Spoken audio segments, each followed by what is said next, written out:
nous et les dirigeants ivoiriens, il ne faut pas se mentir, ça ne va pas. Mais vous avez dû voir nos militaires, très souvent même, qui se retrouvent, qui s'assoient ensemble à la frontière, qui causent. Voilà, ça fait partie. C'est l'occasion de parler des 6 éléments du Dara. Où est-ce qu'on en est? On a entendu les autorités lors d'une conférence de presse, ils en ont parlé. Au niveau du Burkina Faso, comment est-ce que ça se passe? Qu'est-ce qu'ils ont dit? Ils ont franchi la frontière, ils ont été interpellés. Ils sont là. D'accord. Chaque fois que quelqu'un franchit la frontière, il rentre, mène des actions. Si ce sont des civils, généralement, c'est qui rentrent, qui posent des questions, qui font des enquêtes. Ça, c'est de l'espionnage, en fait.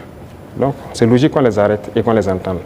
C'est comme avant ça, il y avait des gendarmes qui avaient franchi en armes. C'est arrivé 2 fois, il y avait 6 et 2 entre-temps. On les avait arrêtés, on les avait amenés jusqu'à Ouagadougou avec les armes, on les a auditionnés.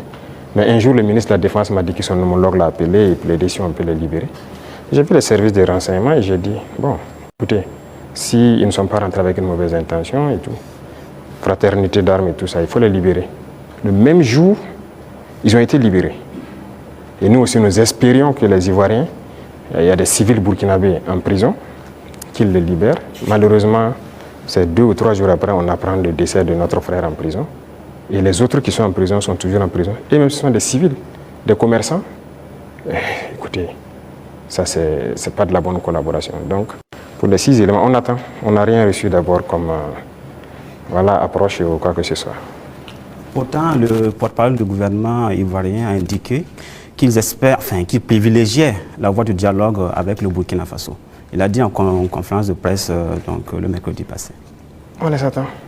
Nous aussi, on avait privilégié la voie du dialogue. On espérait aussi qu'ils libèrent nos civils innocents et qu'ils viennent. Mais un est mort dans leur prison qui n'est même pas une prison conventionnelle. Donc, écoutez, chacun assume ses actes. Et nous, on n'a pas l'art de mentir. Ce qui est réel, on le dit. On n'a pas de personne à nous approcher d'abord. Donc la situation est telle qu'elle. Ouais, voilà. Écoutez, moi je voyage peu comme vous l'avez dit. Et je suis parti en Russie 2 fois, mais pour des objectifs bien précis. Il se peut que j'aille vers d'autres partenaires pour des objectifs bien précis. À part ça, je ne compte pas aller faire le tour du monde comme les autres le font. Parce que pour moi, il faut rester concentré, travailler pour son pays. Le président Trump lui-même, il a dit America First. C'est l'Amérique d'abord, il travaille pour les intérêts des Américains. Et donc moi, je travaille pour les intérêts des Burkinabés. Si je n'ai pas d'intérêt là-bas, qu'est-ce que je vais aller faire? Alors, l'un des grands sujets géopolitiques actuels, c'est bien sûr le conflit israélo-palestinien. On voit des États prendre de plus en plus position. On a vu des États occidentaux, européens, pour ne pas les nommer, dire qu'ils vont reconnaître, et c'est un signe fort, l'État palestinien. Mais comme d'habitude, l'Afrique est quasiment silencieuse.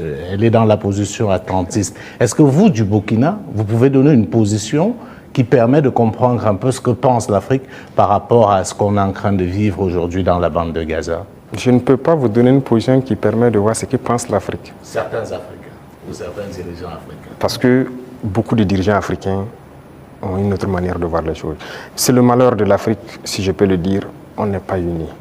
On ne voit pas de la même manière. Certains ont peur, certains on les met liés, certains sont là pour les intérêts d'autres personnes. Écoutez, l'Occident a amené des gens qui ont grandi chez eux, tout faire chez eux, venir les mettre chefs d'État en Afrique. Donc c'est eux qui contrôlent tout ça.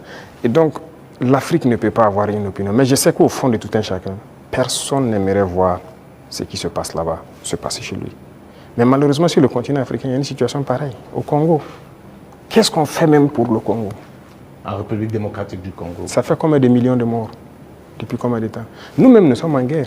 Est-ce que vous avez vu des pays africains même porter la voix pour le Burkina depuis les 10 années passées? C'est rare. C'est rare. Donc, l'Africain a ce problème-là. Pendant que quand vous voyez en Europe, ils ont un problème. Tout le monde est uni, les gens arrivent à rapidement trouver des solutions. Les États-Unis, c'est pareil. Mais l'Afrique a ce problème. Vous voyez, ça fait 10 ans que nous on se bat. Vous n'avez pas entendu quelqu'un porter la voix du Burkina au niveau des institutions internationales et quoi que ce soit, ni le Mali, ni le Niger. Nos populations meurent, ce n'est pas leur problème. Congo, ça meurt, ce n'est pas notre problème. La dernière fois, j'ai essayé dans une de mes paroles d'essayer de parler pour que... Ça fait combien de millions de morts? Le Soudan, regardez comment il se déchire. Il y a beaucoup de conflits sur notre sol déjà et on n'arrive même pas à porter la voix. Donc, comment on va... Partagez la vidéo, s'il vous plaît. S'abonnez-vous. Je demande à tout le monde de partager. S'il vous plaît, abonnez-vous. Ok.